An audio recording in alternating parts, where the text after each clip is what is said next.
I would be ashamed to admit how many shots I've taken for this particular video. I may have to do some more, so I'm not going to do a whole lot of talking here at the beginning. I'm just going to get to the demo, and if it works, then I'll talk some more.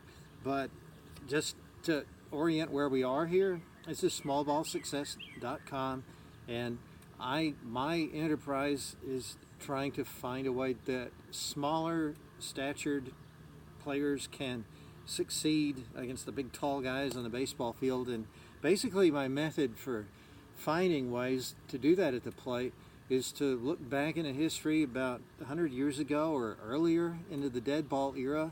In fact, if you look back into the late 1880s and 90s, the 19th century, you see guys standing with the front foot forward like this, and the bat's right here. The only thing I've ever been able to figure out that they were doing with that is just the simplest of all things. They were just lifting the front leg very straight and then falling into the pitch. There's no evidence that they brought the leg way back or that they brought the bat way back. Everything was pretty much centered over the buttons, and they're just falling into the pitch. So I call this the fall step in the book that I'm writing right now, which is going to be called Metal Ropes, because we're talking about using the metal bat, and we're hitting hopefully ropes, low line drives. But the challenge is that this is not an 1890s style bat. It's not 36 or 38 inches long. This one's 34, and that's as long as you're going to get, of course.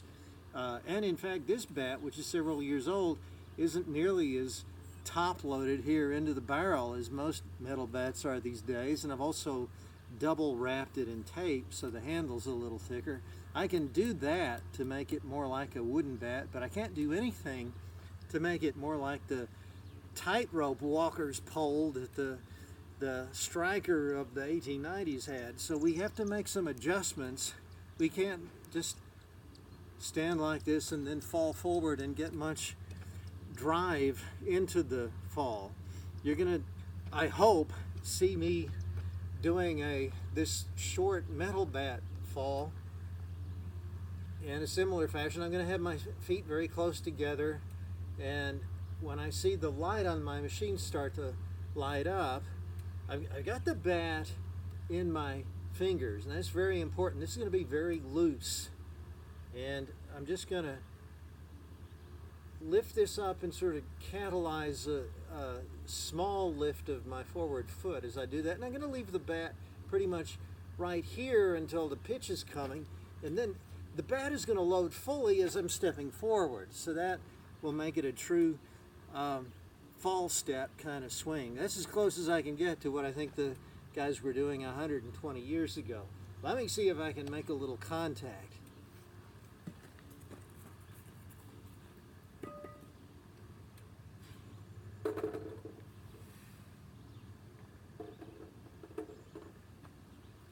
As I say, I've had a terrible time with this, so I don't know if how much contact I'll make. I'm setting back way off of the plate. Okay, I think I'm just about right. Up. Well, if you're going to pitch me 2 feet outside. Now that threw me way off. Come on. There we go. Better get a little closer.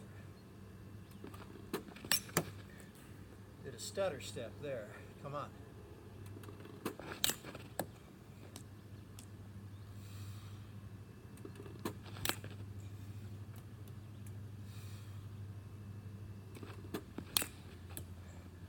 Hard to time this.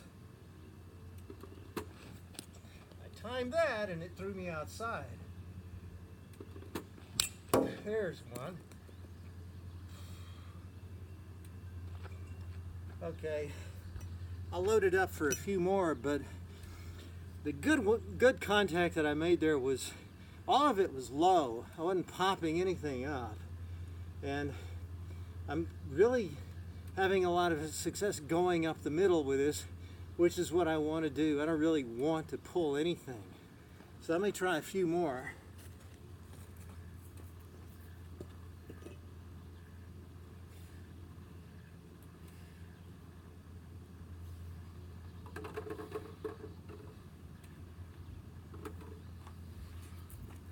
don't know how many I just put in there, but I'll get a little closer to the plate this time.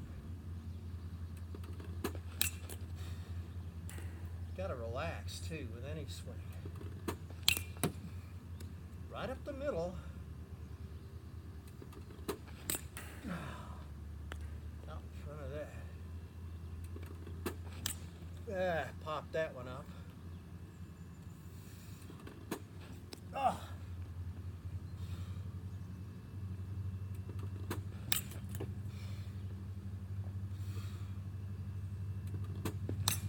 Oh, that was right down the line. Beautiful. And that one too.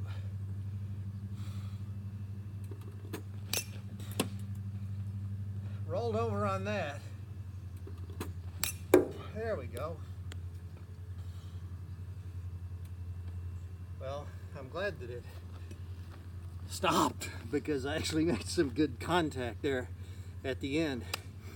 I want to go the other way or up the middle with all of these old school swings, really, because my plan is I'm going to get a fastball. I don't ever want to try to pull a fastball. I think that's the way that Cobb and Speaker and all those old guys, I think that's the way they thought. They wanted to be late so that they could hit the ball farther over the plate, and there's more wide open spaces over there. You can spread the fielders out, more opportunity for some extra base hits. And if the pitcher does throw you something off speed or with a wrinkle in it, what happens? Well, you get there a little bit early. That's when you pull the ball. You may pull one really well, even one-handed. You might just pull it over a fence. That can happen, but you don't get into the box expecting it to happen. And that's true with all of these old school swings. But hey, this is so simple. If you wanted to try some of these methods that I'm talking about, this would be where you might start, because it's so very, very simple. You don't have to do anything much. What I'm doing is I've almost got my feet touching. I'm real close together here. And because this bat, as I've said, can't really give much balance, I can't really spread out or do anything lateral because I don't have a long bat like the hitters of yesteryear. So I got to stay pretty focused. My center of gravity is really just what I get from my body for the most part. I'm closed, but my feet are a little bit angled out toward the plate. I'm not going to lift this bat very high as I'm preparing to swing, because I'm going to finish my load when I'm actually striding into the ball. And you can do that amazingly quickly. This machine is less than 20 feet away from me.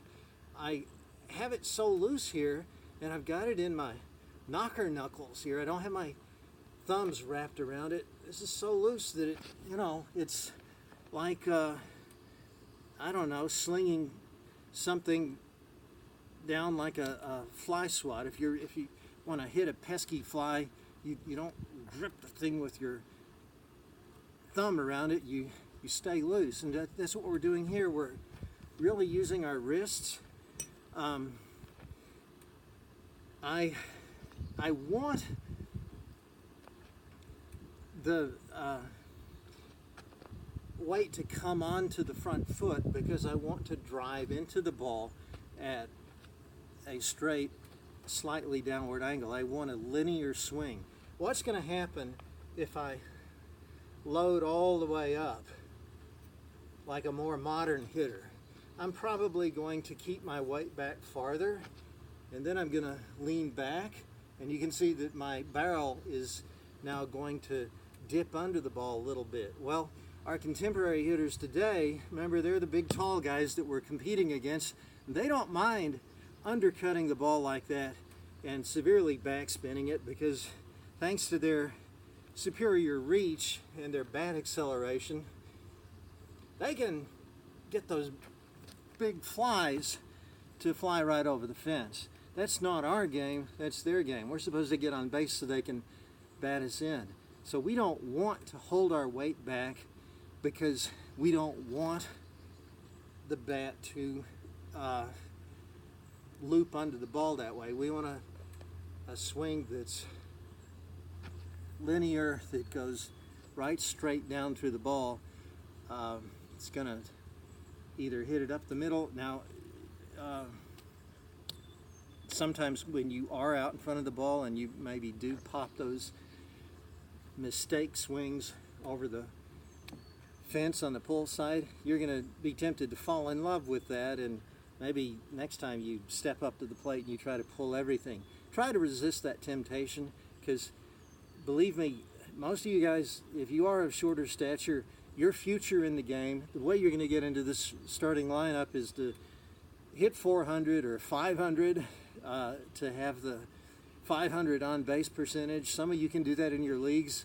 You have to plan, though, to hit those low line drives. That has to be your approach, and you have to focus your mind on it.